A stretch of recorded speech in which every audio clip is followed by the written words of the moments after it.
Le plus beau jour de la vie de ma fille était censé être celui de son mariage. Église était remplie de visages souriants, des flashs des appareils photo crépitaient et une douce musique résonnait dans la nef.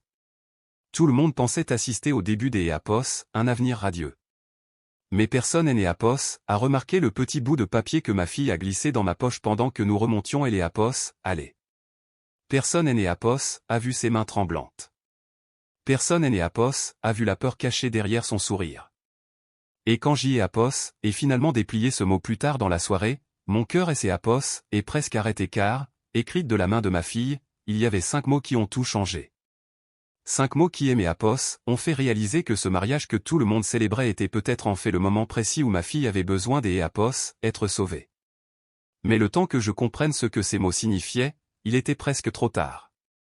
Je aimais appelle Jacques et et 65 ans. À 65 ans, un homme pense avoir enfin vu tout ce que la vie a à offrir. Vous croyez comprendre la joie. Vous croyez comprendre les peines de cœur. Vous croyez comprendre la façon étrange dont le temps façonne peu à peu les personnes que vous aimez.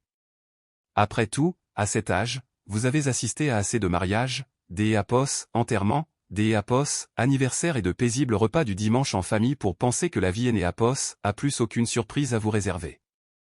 Mais vous auriez tort, car parfois, le moment le plus important de votre vie se présente sous les traits de quelque chose de petit, de silencieux, de quelque chose qui pourrait facilement passer inaperçu. Comme un morceau de papier plié glissé dans votre poche lors du mariage de votre fille. Église était pleine cet après-midi-là.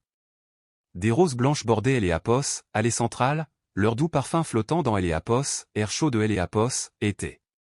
La lumière du soleil traversait les vitraux, peignant de douces couleurs sur les bancs en chêne massif. Tout le monde avait air heureux. Les amis riaient doucement. Les proches chuchotaient sur la beauté de la mariée. La musique du piano flottait dans la pièce comme une rivière paisible. Et elle était là, ma fille, Camille.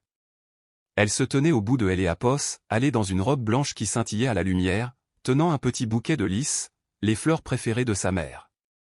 Pour un instant, je n'ai pas pu bouger car quand on est père, peu importe son âge, on ne cesse jamais vraiment de voir sa fille comme la petite fille qui tenait autrefois notre doigt en apprenant à marcher. Je me souviens de la première fois que elle aimait a appelé papa. Je me souviens des nuits où elle endormait sur ma poitrine pendant que je lui lisais des histoires du soir. Je me souviens de ses genoux écorchés, de son spectacle de fin des année au collège, de son premier chagrin des amour au lycée quand elle avait 16 ans. Et maintenant, elle apprêtée à éloignée vers une nouvelle vie. La musique a changé. Quelques un a doucement poussé elle épaule. Écho, Jacques Écho, a chuchoté ma sœur Sophie, Écho, c'est et elle heure. Écho, et hoché la tête et marché vers Camille. Elle a souri quand elle aimait a vu, mais il y avait quelque chose de fragile dans ce sourire. Je ne l'ai et pas compris sur le moment. Je lui ai simplement offert mon bras. Elle y a glissé sa main et ensemble, nous avons commencé à remonter allez. Tout le monde est levé. Les appareils photo ont flashé. Quelque part dans église, quelques un a reniflé discrètement. Mais pendant que nous marchions, Camille est penchée vers moi et très rapidement, si rapidement que personne des autre ne a remarqué, elle a glissé quelque chose dans la poche de ma veste de costume. Ses doigts tremblaient. Écho, papa, Écho, a-t-elle chuchoté doucement. Écho il te plaît, ne le lis pas tout de suite. Écho, mon cœur a fait un bond, mais avant que je ne puisse demander quoi que ce soit, nous avions déjà atteint hôtel. La cérémonie est poursuivie comme importe quel autre mariage. Le prêtre a parlé des amour, des engagement, de la construction des une vie à deux. Camille se tenait à côté de son fiancé, Alexandre, lui tenant les mains. Alexandre avait air calme, confiant, même charmant. Il venait des une bonne famille, avait une belle carrière en tant que cadre, des manières polies. Tout le monde disait que Camille avait de la chance de avoir trouvé. Même moi, y avais cru. Mais quelque chose en moi me mettait mal à car un père connaît son enfant des une manière que personne des autre ne pourra jamais égaler. Et je pouvais le voir dans les yeux de Camille. Une ombre, un cri silencieux. Pourtant, la cérémonie a continué. Les vœux ont été échangés. Les alliances ont été passées au doigt. Les applaudissements ont rempli Eléapos, église lorsque le prêtre les a finalement déclarés mari et femme. Tout le monde a applaudi lorsqu'Éapos, ils se sont embrassés, mais ma main a lentement glissé vers ma poche. Le petit mot plié me paraissait lourd, bien plus lourd que du papier ne devrait Eléapos être. J'y ai Apos, et attendu le début du vin des Éapos, honneur avant de sortir. Eléapos, air du soir était frais et le ciel devenait orange alors que le soleil descendait bas à Eléapos, horizon. Mes mains tremblaient légèrement en dépliant le papier. Il ne contenait que 5 mots. 5 mots simples écrits de la main de ma fille, Écho, papa, Eléapos, il te plaît, aide-moi. Écho, ma poitrine Eléapos, est serrée. Le monde a semblé plongé dans le silence. À 65 ans, on pense comprendre ce que Éapos est la peur. Mais la peur de réaliser que son enfant est peut-être en danger, c'est Éapos et toute autre chose. J'y ai Apos, et relu le mot encore et encore. Mon esprit Eléapos emballait. Pourquoi Camille écrirait-elle ça? Pourquoi maintenant? Pourquoi pendant son propre mariage? J'y ai Apos, et repensé aux derniers mois. À la façon dont elle semblait parfois fatiguée au téléphone. À la façon dont elle riait moins souvent. À la façon dont Alexandre répondait parfois aux questions à sa place avant même que Éapos, elle ne puisse parler.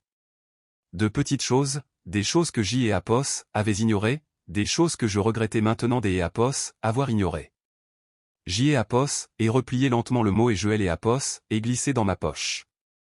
Puis je suis rentré à Eléapos, intérieur. La salle de réception du domaine était remplie de musique et de rire. Les verres trinquaient, les invités dansaient. Camille et Alexandre étaient assis à la table des Éapos, honneur, souriant pour les photos. Mais maintenant que je regardais de plus près, j'y ai Apos, et remarqué quelque chose. La main des Éapos, Alexandre reposait fermement sur le bras de Camille. Trop fermement. Chaque fois que quelque Éapos, lui parlait, elle jetait des Éapos, à bord un bref regard vers lui, presque comme si elle attendait une permission. J'y ai Apos, et eu Eléapos, estomac noué. Je me suis approché de la table. Écho, Camille, écho, ai-je dit doucement. Elle a levé les yeux une fraction de seconde, le regard rempli de soulagement. Écho, papa, écho, a-t-elle murmuré. Je me suis penché. Écho, c'est Éapos, et toi qui as écrit le mot écho, elle a fait un tout petit signe de tête. Alexandre aimait Éapos, a regardé. Écho, tout va bien, Jacques, écho, a-t-il demandé avec un sourire poli. J'y ai Apos, et forcé un sourire en retour. Écho, je voulais juste accorder une danse à ma fille. Écho, Alexandre a hésité. Puis il a lâché son bras. Écho, bien sûr. Écho, nous nous sommes dirigés vers la piste de danse alors que Eléapos, orchestre commençait à jouer un slow. Les mains de Camille étaient froides. Écho, ma chérie, écho, ai-je dit doucement. Écho, dis-moi ce qui se passe. Écho, ses lèvres ont tremblé. Écho, papa, j'y ai Apos, et fait une erreur. Écho, ces mots aimés Apos, ont transpercé le cœur. Écho, quel genre d'Éapos, erreur, écho, ses yeux se sont remplis de larmes. Écho, il est né Apos, et pas Eléapos, homme que tout le monde croit. Écho, la musique continuait autour de nous. Les couples se balançaient. Les gens riaient. Mais à cet instant, toute la pièce me paraissait lointaine.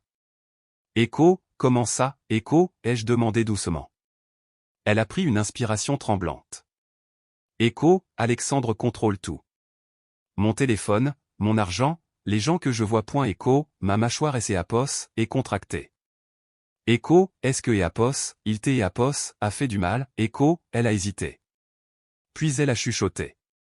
Écho, oui. Écho, ces mots aimés Apos, ont frappé comme un coup de marteau. La colère a envahi ma poitrine. Mais la colère seule Éapos, allait pas aider ma fille. Je devais garder les idées claires. Écho, Camille, écho, ai-je dit doucement, écho, pourquoi ne me Éapos, as-tu pas dit plus tôt, écho, ses larmes ont finalement coulé. Écho, j'y ai Apos, avait honte et j'y ai Apos, avait peur. Et chaque fois que j'y ai Apos, essayait de partir, il me convainquait que les choses allaient et Apos, arranger. Écho, j'y ai Apos, et fermer les yeux un instant. À 65 ans, on réalise une chose importante. La force ne consiste pas à crier. La force, je Eléapos, est guidé discrètement vers la sortie. Ma sœur Eléapos a remarqué. Écho, Jacques, où allez-vous? Écho, Camille ne se sent pas très bien. Écho, ai-je dit calmement. Eléapos, inquiétude Eséapos, est propagée dans la salle. Mais avant que quiconque puisse poser des Éapos, autre question, Alexandre Eséapos est approché de nous. Écho, il y a un problème. Écho, Camille Eséapos est figée. J.Apos et fait un léger pas en avant. Écho, elle a besoin de prendre Eléapos, R. Écho, Alexandre Eléapos a regardé. Écho, Camille, Écho, sa voix tremblait. Écho, J.Apos, ai besoin des Éapos, un instant. Écho, il Eléapos a dévisagé attentivement. Puis il Eséapos est tourné vers moi. Écho, je vais venir avec vous. Écho, non. Écho, ai-je dit fermement. Ses yeux se sont légèrement plissés. Pendant un long moment, la tension a rempli Eléapos, R. Puis Camille a parlé. Écho, je veux y aller avec papa. Écho, Alexandre a forcé un autre sourire. Écho, bien sûr. Écho, mais J.Apos ai vu la colère brûler derrière ses yeux. Nous avons quitté le domaine. Eléapos, air de la nuit nous a enveloppés comme une grande respiration après avoir été sous Eléapos, oh. Camille a recommencé à pleurer. Je Eléapos est serré fort dans mes bras. Écho, tout va bien se passer. Écho, mais papa, J.Apos et Eléapos, impression des Éapos, avoir tout gâché. Écho, J.Apos et secouer la tête. Écho, non, tu Enéapos a rien gâché. Tu t'es Éapos et sauvé. Écho, plus tard cette nuit-là, Camille est rentrée à la maison avec moi. Nous avons contacté un avocat. Nous avons contacté la police. Et lentement, prudemment, nous avons commencé à démêler la situation. Ce Enéapos était pas facile. Rien dans tout cela Enéapos était facile. Mais Camille était en sécurité. Et ces Éapos étaient tout ce qui comptait. Des mois ont passé. Le mariage est devenu un souvenir. Certains invités étaient confus. Des Éapos, autres portaient des jugements. Mais beaucoup de gens ont soutenu Camille une fois que Éapos, ils ont appris la vérité. Elle a commencé à reconstruire sa vie, pièce par pièce, étape par étape. Et un soir, elle Éapos est assise à côté de moi sur la terrasse pour regarder le coucher du soleil. Écho, papa, Écho, a-t-elle dit doucement. Écho, oui, Écho, merci des Éapos, avoir lu le mot. Écho, J.Apos, et sourit tendrement. Écho, ma chérie, même si tu ne Eléapos avais pas écrit, je Éapos aurais quand même écouté. Écho, à 65 ans, J.Apos et appris beaucoup de choses sur la vie. Mais la leçon la plus importante est celle-ci, parfois, Eléapos, amour ne consiste pas à lâcher prise. Parfois, Eléapos, amour consiste à se lever. Se lever pour les personnes auxquelles on tient. Se lever quand elles ont trop peur pour se tenir debout seules. Car la famille Enéapos est pas seulement faite pour célébrer. Elle est là pour protéger. C'est Éapos est une question de courage. Et parfois, cela commence par 5 mots simples écrits sur un petit bout de papier. Écho, papa, Éapos, il te plaît, aide-moi. Écho, la morale de Eléapos, histoire, c'est Éapos, et que le véritable amour signifie prêter attention même aux appels à Eléapos, aide les plus silencieux. Et peu importe Eléapos, âge que nous avons, le lien entre un parent et son enfant devrait toujours rester un endroit sur où le courage peut naître.